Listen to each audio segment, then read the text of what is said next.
अस्सलाम वालेकुम दोस्तों, Sajjad Khan Jadoon official YouTube channel और फेसबुक पेज पर आप सबको खुशामदीद।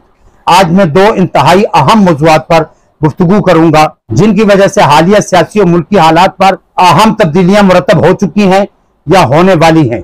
वैसे तो 2022 का पूरा साल ही पाकिस्तान में होने वाली सियासी तब्दीलियों के लिए अहम रहा है, जिनमें पीटीआई हुकूमत की रुखसती और उसके पीछे छुपी साजिशें, फिर पंजाब हुकूमत के लिए रचाया गया खेल, इत्तेहादी हुकूमत का कयाम, नेब इस्लाहात और उसके नतीजे में बदउनवानी के बड़े बड़े नामों को हासिल रिलीफ, अदालतों की तरफ से मरियम सफदर, नवाज शरीफ और दीगर बड़े बड़े सियासी रहनुमाओं को हासिल फवाइद, इदारों और शख्सियात के खिलाफ मुहिम का आगाज, मुसलसल 7 माह से इमरान खान के अवाम से जलसों, जुलूसों और लॉन्ग मार्च के जरिए रवाबित, उन पर जानलेवा हमला और 20 मुकदमात कायम करना, साफियों का इगवा, उन पर तशद्दुद और उनके कत्ल करने की वारदातें, इसाफदार की वतन वापसी और पाकिस्तानी मईशत को दुरुस्त करने के बड़े बड़े दावे, बेताशा महंगाई और डॉलर की ऊंची उड़ान और सैकड़ों ऐसे मामलात का बनना और बिगड़ना, ये सब तूफान और आंधियां 75 साल की उन खराबियों से बढ़कर हैं जिनसे मुल्क को सवाए नुकसान के कुछ भी हासिल नहीं हुआ है। इन तमाम मसाइल पर मैं गाहे बगाहे प्रोग्राम करता रहा हूं, जिन्हें आप मेरे YouTube चैनल पर जाकर देख सकते हैं। मेरे YouTube चैनल का नाम स्क्रीन पर आप देख सकते हैं। जैसा कि मैं इब्तिदा में यह कह चुका हूं कि मेरे प्रोग्राम के दो अहम मौज़ूआत ये होंगे: नए आर्मी चीफ की तैनाती और इमरान खान के जख्मी होने के बावजूद रावलपिंडी जलसे में शिरकत। पहले मैं आता हूं आर्मी चीफ की तैनाती की तरफ, फिर मैं रावलपिंडी में पीटीआई के फकीदर मिसाल जलसे पर बात करूंगा। दोस्तों, इमरान खान को यह खदशात सता रहे थे कि अगर कोई ऐसा आर्मी चीफ आ गया जो उनका मुखालिफ हुआ तो क्या होगा। इस बात को आगे बढ़ाते हुए मैं ये कहूंगा कि पाकिस्तान के एक साबिक और मरहूम वजीर आजम जुल्फिकार अली भुट्टो ने 1976 में जनरल ज़ियाउल हक को आर्मी चीफ मुकर्रर किया। यह तैनाती कई सीनियर जनरल्स को बाईपास करके की गई और आखिरकार उसी जनरल ज़ियाउल हक ने न सिर्फ भुट्टो का तख्ता उल्टा बल्कि उन्हें एक मुकदमे में नामजद करके फांसी के तख्ते पर चढ़ा दिया। बिल्कुल उसी तरह मियां मोहम्मद नवाज शरीफ ने 1998 में 2 सीनियर तरीन जनरल्स को नजरअंदाज करके अपने एक मंजूर नजर लेफ्टिनेंट जनरल परवेज मुशर्रफ को आर्मी चीफ मुकर्रर कर दिया। 1999 में तारीख ने अपने आप को एक बार फिर दोहराया और परवेज मुशर्रफ के हाथों न सिर्फ नवाज शरीफ की हुकूमत खत्म हुई बल्कि उन्हें 10 साल के एक मुआहदे के तहत मुल्क से जिला वतन भी कर दिया गया। तो थोड़ा सा साबका तारीख का टच मैंने इसलिए दिया है कि आगे चलकर आपको मेरी बात समझने में आसानी होगी। पिछले 2 माह से पाकिस्तान के नए आर्मी चीफ के मामले पर बहुत सियासत खेली गई का जुमला मैंने इसलिए इस्तेमाल किया कि यह कोई ऐसा मामला नहीं था जिस पर सियासत की जाती। ये तो एक रूटीन का मामला था कि एक सीनियर तरीन जनरल को आर्मी चीफ बना दिया जाता, क्योंकि यह हक उसका होता है जो मेरिट पर मुकम्मल तौर पर पूरा उतरे, ना कि वो किसी जमात या किसी सियासी लीडर का मंजूर नजर हो। नए आर्मी चीफ के सारे मामले को मुतनाज़े बनाया गया, लेकिन बदकिस्मती यह है कि पाकिस्तान में हर मामले को सियासी बना दिया जाता है। इस मौके पर इमरान खान का यह मौक़िफ़ था कि नवाज शरीफ और शहबाज शरीफ पर बदउनवानी के मुकदमात कायम हैं। इसी तरह से वो आसिफ अली जरदारी और मौलाना फजलुर रहमान को यह इख्तियार देने के हामी नहीं थे कि ये सियासी शख्सियात एक दूसरे के मशवरे से आर्मी चीफ मुकर्रर करें, लेकिन पाकिस्तान के कवानीन के तहत वजीर आजम ही ये इख्तियार रखते हैं कि वो नए आर्मी चीफ का तकर्रर करें। इसके बाद समरी सदर मुमलिकत के पास दस्तखत के लिए जाती है और इस मामले में यही कुछ हुआ। बहुत सी अफवाहों और अंदेशों के दरमियान मुल्क के सीनियर तरीन जनरल सैयद आसिम मुनीर का नाम आर्मी चीफ के लिए फाइनल हुआ और जनरल साहिर शमशाद मिर्जा को chairman joint chief of staff committee मुकर्रर कर दिया गया। और यह समरी जब सदर मुमलिकत के पास गई तो बहुत से खदशात का इजहार किया गया, कहीं सदर मुमलिकत इमरान खान के हुक्म के तहत कोई फैसला ऐसा न कर बैठे कि यह तैनाती रुक जाए, लेकिन ऐसा कुछ भी नहीं हुआ। सदर मुमलिकत ने उन 2 नामों की मंजूरी दे दी।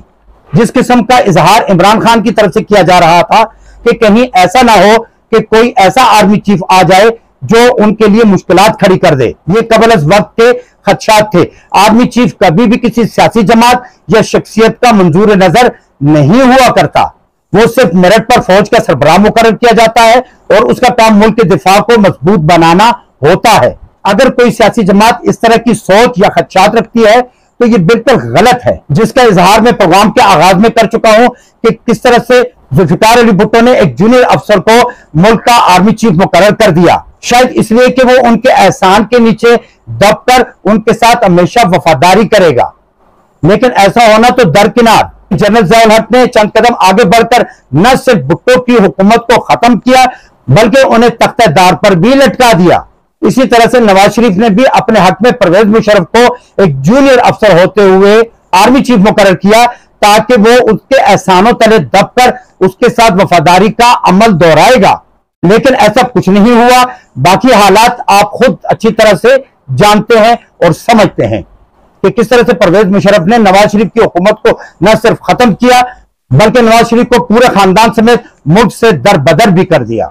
मैं पहले कह चुका हूं कि आर्मी चीफ कभी भी किसी शख्सियत का वफादार या गद्दार नहीं होता।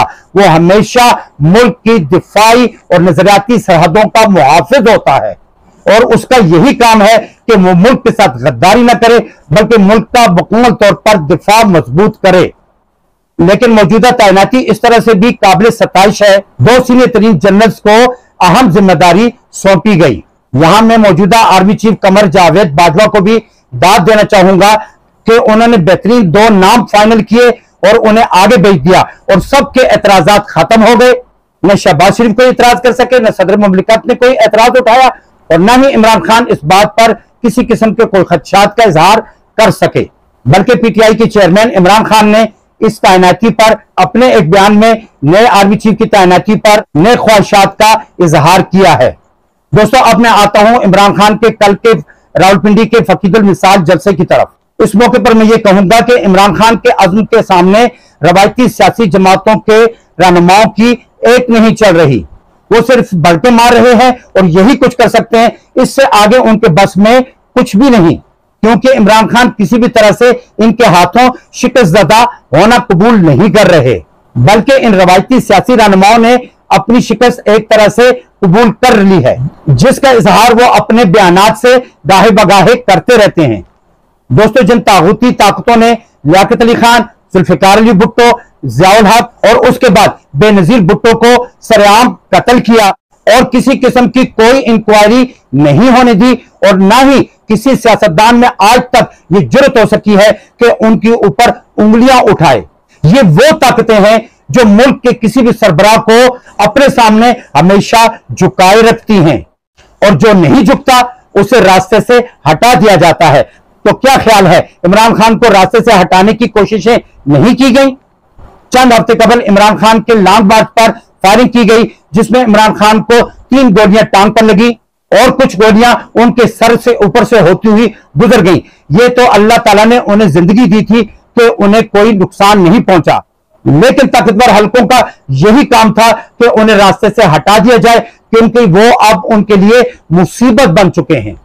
लेकिन एक ऐसे शख्स के अज़्म को कौन शिकस्त दे सकता है जो शदीद तरीन जख्मी होने के बावजूद रावलपिंडी जलसे में पहुंचा और अवाम के एक फकीदुल मिसाल जलसे ने उनका इस्तकबाल किया और लाखों अवाम ने अपने कायद पर इस बात का इजहार कर दिया कि वो जब भी पुकारेंगे वो फौरन उनके हुक्म पर जमा हो जाएंगे। आप देखें कि इमरान खान के जज्बों को अब तक शिकस्त नहीं हुई। वो 7 माह से अवाम के दरमियान में है, मुसलसल जलसे कर रहे हैं, लॉन्ग मार्च निकाल रहे हैं, वो जख्मी हैं। एक दिन के नोटिस पर इतना बड़ा जलसा कर दिखाया कि पाकिस्तानी सहाफती इदारे, गैर मुल्की सहाफती इदारे और एजेंसियां तक हैरान हो गई हैं कि इससे बड़ा जलसा पाकिस्तान की तारीख में कोई नहीं हुआ। जबकि राना सनाउल्लाह और सिंध के एक वजीर पर हंसी आती है कि वो कह रहे हैं कि ये फिलाप शो था। इमरान खान इस वक्त अपने मुखालफिन के ज़हनों पर इस कदर सवार हैं कि उन्हें दिन में भी तारे दिखाई दे रहे हैं। जिस जलसे को मुल्की एजेंसियां और गैर मुल्की और पाकिस्तानी सियासी मुबसरीन और सहाफती इदारे एक कामयाब जलसा करार दे चुके हैं, उन पर ये 2 साहिबान और इसके अलावा दूसरे भी फिलाप शो का लेबल लगा रहे हैं। इस मौके पर इनकी सोच पर हंसी ना आए तो फिर आदमी क्या करे। इमरान खान ने अपने इस जलसे में एक बेहतरीन पत्ता खेला है और वो है तमाम सूबाई असम्बलियों से इस्तीफों का।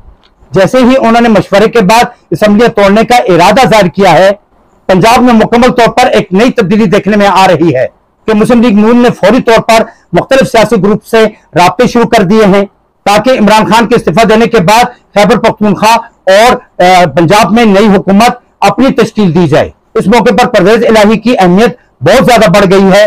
उन्हें मुख्तलिफ किस्म का लालच दिया जा सकता है, बड़े बड़े ओहदों की पेशकश की जा सकती है, लेकिन ये इस वक्त काफ लीग का और परवेज इलाही, मोनिस इलाही और हुसैन इलाही का इम्तिहान है कि वो इस मामले से किस तरह से निपटते हैं। क्या वो इमरान खान के साथ गद्दारी करते हैं या फिर उसके साथ जम के खड़े रहते हैं। अगर परवेज इलाही और उनके बेटे और उनकी जमात के दीगर अरकान इमरान खान के साथ डट के खड़े रहे, आइंदा उन्हें भी नए ओहदे मिलेंगे और वो मजबूत से मजबूत तर होते जाएंगे, वरना काफ लीग का तो पहले ही बुरा हाल है। अगर उन्होंने इस वक्त नवाज शरीफ या पीडीएम का साथ दिया तो वो मुकम्मल तौर पर खात्मे की तरफ चली जाएगी। दोस्तों, यह था मौजूदा सियासत पर एक मुकम्मल तबसरा। मैं अपने तजदिये में किस कदर कामयाब हुआ हूं, यह आपके पैगामात से मुझ पर जाहिर हो जाएगा। अगले प्रोग्राम तक के लिए मुझे और मेरी टीम को इजाजत दीजिए। अल्लाह हाफिज।